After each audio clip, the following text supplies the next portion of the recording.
Chapter 5, The Goods Train. As we've read already, Joseph has certainly gone through a lot in the first 4 chapters of this story. He's been to a prison camp, he's escaped, he's come home to Warsaw to discover that his house has been blown up and everyone thinks his family's dead. So let's see what happens today. Chapter 5, The Goods Train.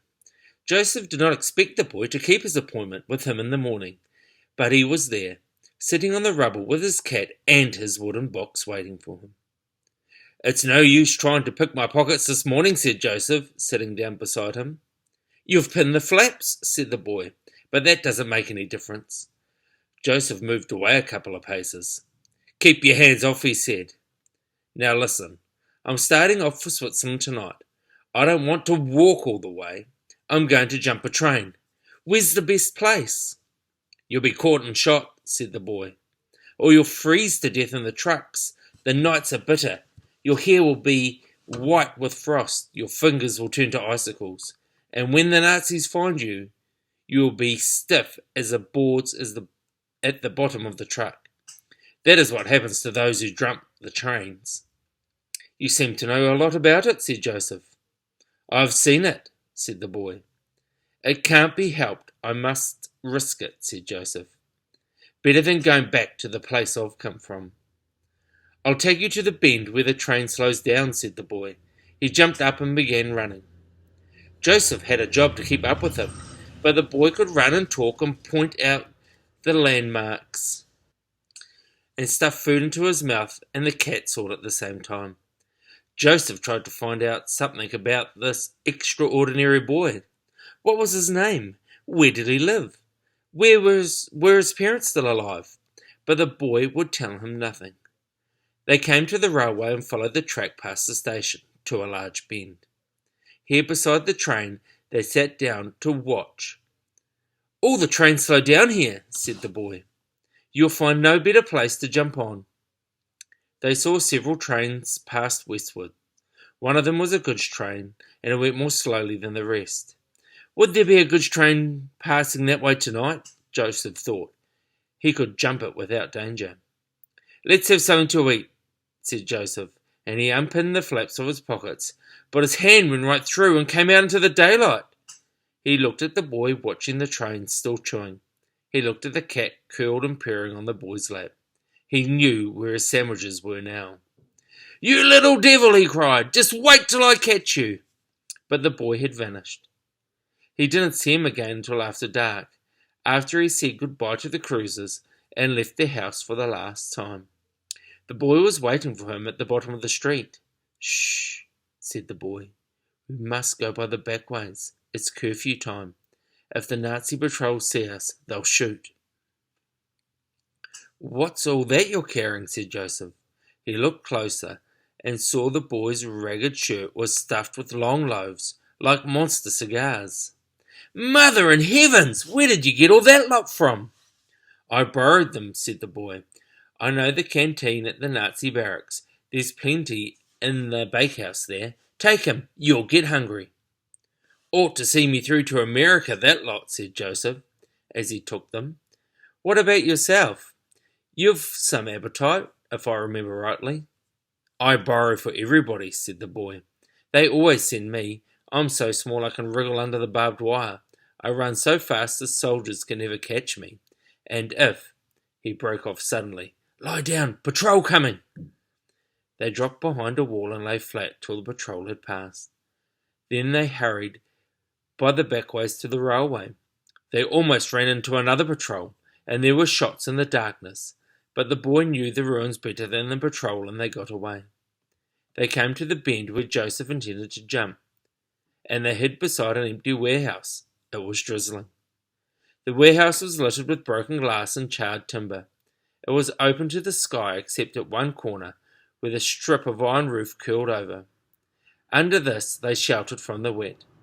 A train clattered by, with a churning of pistons and a great hiss of steam. The long carriages clanked into the darkness, and the red light on the guard's van faded. "Too fast for me," thought Joseph. "I must wait for a goods train." As they sat there waiting, Joseph said, "I have much to thank you for, and I don't even know your name." The boy said nothing, but went on stroking the cat. The drizzle turned to heavy rain. The drops danced on the roof, which creaked at every gust of wind. "Have you no parents?" said Joseph. "I have my grey cat and this box," he said. "Won't you come with me?" said Joseph. The boy ignored the question. He was undoing the wooden box, and he took out the little silver sword. "This is the best of my treasures," he said. "It will bring me luck, and it will bring you luck, because you gave it to me. I don't tell anyone my name. It's not safe. But because you gave me the sword, and I didn't borrow it, I will tell you," he whispered. "It is Jan." "There are many Jans in Poland. What's your surname?" "That's it, just Jan." Joseph did not question him further. "Stay here in the dry," he said, when it was time to go, but Jan insisted on going with him. They crouched down beside the main track. A train came along. Was it a goods train? By the light of the signal lamp they saw a red cross painted on the carriage, streaming with rain. A hospital train. The blinds were down.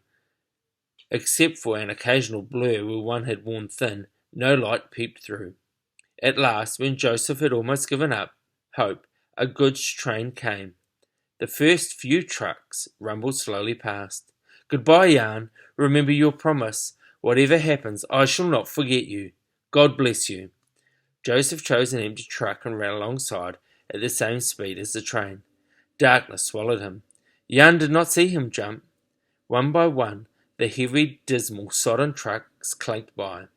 Last of all, the small red light, so dim that it hardly showed.